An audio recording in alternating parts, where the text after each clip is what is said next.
வணக்கம். இன்றைக்கி நான் உங்கள்கிட்ட ஷேர் பண்ணுற கண்டென்ட் என்னென்னு பார்த்தீங்கன்னா, மந்திரங்கள் அப்படிங்கிறதுல சில மந்திரங்களை பார்த்துட்ருக்கோம்.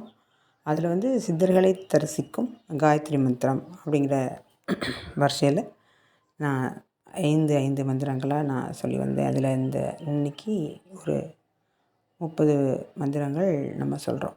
இந்த மந்திரங்களை பற்றி நம்ம ஈஸியாக புரிஞ்சுக்கணும் அப்படிங்கிறதுனால இதை பற்றி கொஞ்சம் விளக்கம் சொல்லிவிட்டு அந்த மந்திரம் சொல்லலான் இருக்கேன். இது வரைக்கும் யாருமே வெளியில் சொல்லாத, வராத 4 வேதங்களில் கூட மறைக்கப்பட்டு சித்தர்களால் மட்டும் ரகசியமாக கையாளப்பட்டு வந்த இந்த காயத்ரி மந்திரங்கள் தான். உண்மையே சொல்லணுன்னா, இது என்னோடய பிறவி தொடர்பால் குருநாதரோட கலாச்சாரத்தால் இது வந்து நான் என்னோடய தீட்சை வாங்கலை. இந்த மந்திரத்தை வெளியிட்டார்ல, வெளியில் சொன்னார்ல, அவர் குருநாதர்கிட்ட வாங்கிட்டார். அப்புறம் அவரோட பெர்மிஷனோட நான் உங்ககிட்ட இதை சொல்கிறேன்.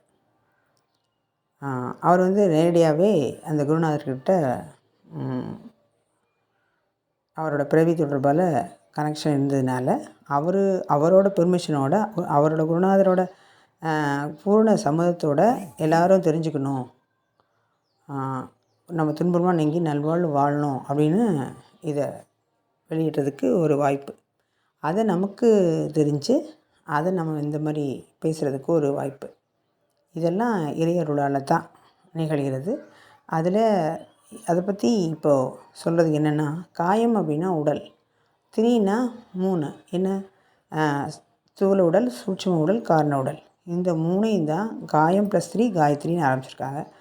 அப்போ இந்த 3 நிலைகளையும் ஒன்றாக்கி அந்த உயிரை உயர்நிலைக்கு கொண்டு போக உதவுகிற ஒரு மந்திரம் தான், அந்த சொல் தான், அதோட பொருள் தான் இந்த காயத்ரி மந்திரம். இந்த மந்திரத்துக்குன்னு தனியாக ஒரு தெய்வ வடிவம் இல்லை. இது வந்து எதுனா பஞ்சபூதங்களையும் இந்த 3 நிலைகளையும் ஒன்றுபடுத்தி தானாக நிற்கும் தவநிலையை அடிப்படையாக வச்சு தான் உடலின் ஒவ்வொரு நாடி நரம்புகள் வழியாக விடாது பெருக்கெடுத்து ஓடும் இந்த அபூர்வ உள்முக ஒளி அலையத்தான் இந்த மந்திரம்னு சொல்கிறோம். இந்த ஒளி அலையை வாய்விட்டு சொல்லக்கூடாது. சந்தனம், தாமரை, ருத்ராட்சம், படிகம் போன்ற 4 மாலையில் ஏதாவது ஒரு மாலையில் கையை வச்சுக்கிட்டு இந்த காயத்ரி மந்திரங்களை உங்கள் மனதிற்கு எது பிடிச்சிருக்கோ, நம்ம இந்த மாதிரி சொல்கிறோம் இல்லையா, இந்த மந்திரத்தில் எது பிடிச்சிருக்கோ அதை தேர்ந்தெடுத்து ஒரே நிதானத்தோட பூர்வமத்தில் அந்த சித்தர்களோட திருவுருவத்தை வச்சு அந்த மந்திரங்களில் வர்ணித்தபடி நினைச்சு மனசுக்குள்ளே உங்களால் எவ்வளோ முடியுமோ அவ்வளோ உறக்க சொல்லணும். இதனால தான் இந்த மந்திரத்தை நம்ம வந்து எங்கேயுமே வராத மந்திரம் அப்படின்னு சொல்கிறோம். வாயத்திலேருந்து சத்தமாக வெளியே வரக்கூடாது. 16லேருந்து 1,00,000 வரைக்கும் உங்களோட மன ஒருமைப்பாடை பொறுத்து நீங்கள் வந்து செஞ்சு சித்தி பெறலாம். இது உள்முகமாக சொல்லும்போது என்ன ஆகுன்னா, இந்த மந்திர ஒளியை முறையாக உரைக்கும்போது என்ன ஆகும், சத்தமானது நம்ம உடல்லேருந்து நாடி நரம்பு வழியாக பெருக்கெடுத்து ஓட ஆரம்பிக்கும். அப்போ எப்படி தண்ணி வந்து அதிகமாக வரும்போது அணையை மூடிட்டா அந்த நீர் வந்து பல வாய்க்கால் வழியாக சிதறி ஓடிடும். அதே இது வந்து உரக்க கூறும்போது அதே வந்து நம்ம வந்து அதை தடுத்துட்டோன்னு வச்சுக்கோங்க, சத்தம் வெளியே வராமல் எதிரொலி போன்ற உடலில் வந்து நம்ம உள்ளக்குள்ளே சொல்லும்போது அந்த உடலுக்குள்ளே ஒவ்வொரு அணுவிலும் அந்த சத்தம் பிரதிபலிக்கும். இவ்வாறு நம்ம தொடர்ந்து செஞ்சுட்டே இருக்கும்போது அந்த காயத்ரி மகாமந்திரங்களை ஆரம்பிக்கிறவங்க வந்து எப்போ ஆரம்பிக்கலாம் அப்படின்னா, ஒரு பௌர்ணமி நாளில் இதை ஆரம்பிக்கலாம். இதை வந்து ஒரு 48 நாள் வரைக்கும் அவங்க இந்த மாதிரி செஞ்சு வரலாம். சரி, இப்போது இன்னும் இதில் சில முறைகள் இருக்குது, அதை கொஞ்சம் சொல்லிடலாம். எப்படின்னு கேட்டிங்கன்னா, இப்போ இந்த இந்த இந்த இந்த இந்த பூஜையை தினமும் செஞ்சுட்டு வரலாம். இல்லைன்னா நீங்கள் வந்து இந்த பிரம்ம முகூர்த்தம் இருக்கும்ல, அப்படி இல்லைன்னா மாலையில் அப்படி ஜெபம் செய்யலாம்.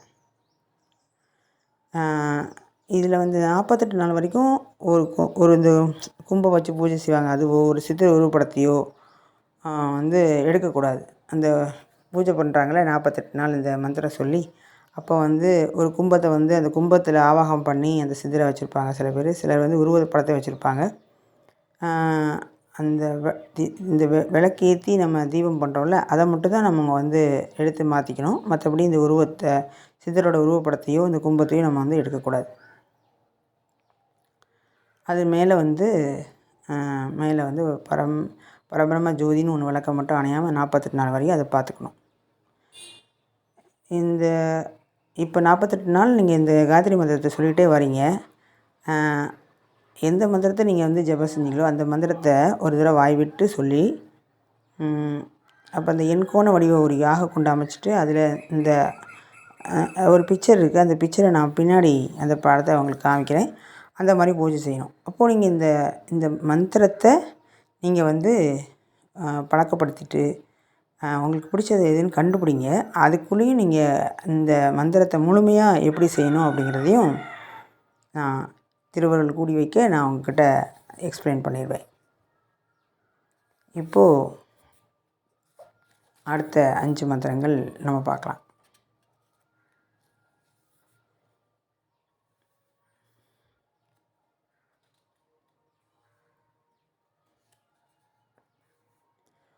ஓம் பதும பிரவேசாய வித்மஹி பத்மாசான பிரியாய தீமஹி தன்னோ தியான பிரசோதயாத். ஓம் பதும பிரவேசாய வித்மஹி பத்மாசன பிரியாய தீமஹி தன்னோ தியான பிரசோதயாத். இதோட பொருள் என்னென்னு பார்த்தீங்கன்னா, என்னுள் எந்த நேரமும் மலர்ந்து மனம் வீசி கொண்டிருக்கின்ற வெண்தாமரை மலரின் வடிவாக திகழ்பவரும், அந்த மலரின் மீது பத்மாசனமிட்டு அமர்ந்து யுகங்கள் கடந்து வாழ வைக்கும் உன்னத கலையான தியானத்தை தன் வடிவாக கொண்டவருமாகிய உங்களுக்கு என்னுடைய நமஸ்காரங்கள். அடுத்து ஓம் ஆத்மஸ்வரூபாய வித்மஹி அகிலஸ்வரூபாய தீமஹி தன்னோ மேரு பிரசோதயாத். இதோட பொருள் என்னென்னு பார்த்தீங்கன்னா, என்னுள் அமர்ந்து போக யோக வாழ்வை தரும் என் உடலின் இயக்கங்களை தன் கட்டுப்பாட்டில் வைத்திருக்கும் உயிரின் முழு வடிவமாக விளங்குபவரும், என் அறிவால் உண்டாகும் மனத்தின் மாயையானது செல்லும் இடங்களுக்கெல்லாம் சென்று நல்வழி நடத்துபவரும், என் சிரசினுள் சிவனும் உமையவளும் விட்டிருக்கும் கைலாய மலையாக விளங்குபவராகிய உங்களுக்கு என்னுடைய நமஸ்காரங்கள். ஓம் ருத்ரஸ்வ ரூபாய வித்மகே பரமஸ்வ ரூபாய தீமஹி தன்னோ பரம பிரசோதயாத். இதோட பொருள் என்னென்னு பார்த்தீங்கன்னா, ருத்ரன் என்று கூறப்படுகின்ற கோபக்கனலாய் நின்று தீமைகளை அளிப்பவரே, என்னுள் பரம அணுவாய் விளங்குபவரே, பரமனின் உருவாய் பார்க்கும் இடமெல்லாம் விளங்கும் உங்களுக்கு என்னுடைய நமஸ்காரங்கள். ஓம் ஈசான்யஸ்வ ரூபாய வித்மஹே ஈஸ்வரஸ்வ ரூபாய தீமஹி தன்னோ சிவாய பிரசோதயாத். ஓம் ஈசான்யஸ்வ ரூபாய வித்மஹே ஈஸ்வரஸ்வ ரூபாய தீமஹி தன்னோ சிவாய பிரசோதயாத். ஈசான்ய இதோட பொருள் என்னென்னு பார்த்தீங்கன்னா, ஈசான்ய சிவனான ருத்ரமூர்த்தியின் முழு யாரும் காண முடியாது. அதுபோல உண்மையின் முழு வடிவமாயும் என்னுடைய மனதின் ஈஸ்வர ரூபமாயும் காட்சியளிக்கின்ற ஜீவனாகிய சிவனின் வடிவமான உங்களுக்கு என்னுடைய நமஸ்காரங்கள். ஓம் கந்தஸ்வ ரூபாய வித்மஹே கமலஸ்வ ரூபாய தீமஹி தன்னோ ஏம பிரசோதயாத். இதோட பொருள் என்னென்னு பார்த்தீங்கன்னா, உலகில் எவ்வுயிரும் ஏங்கி மயங்கி நிற்கும் அளவிற்கு நறுமணமுடையவரே, என்னுடைய இதய கமலத்தில் வீட்டிருப்பவனே, 1008 மாற்று கொண்ட பிறவி தங்கத்தின் நிறத்தை ஒத்து இருப்பவனே, உங்களுக்கு என்னுடைய நமஸ்காரங்கள். இதுதான் 5 மந்திரங்கள். அந்த 1008 மாற்றுன்னு சொல்கிறது நம்ம 24 கேரட்டு 22 கேரட்டுன்னு சொல்கிறோம்ல, அதே மாதிரி 1008 கேரட்னு வச்சுக்கோங்களேன். அந்த அளவுக்கு ஒரு தூய தங்கத்தோட நிறத்தை ஒத்திருப்பவனு அப்படின்னு சொல்லியிருக்காங்க. ஸோ இந்த மந்திரத்தை வந்து நீங்கள் வந்து உங்களுக்கு ஒரு உயிரான மந்திரத்தை நீங்கள் வந்து இதில் கண்டுபிடிங்க. இன்னும் ஒரு 52 மந்திரங்கள் 108 மொத்தம்.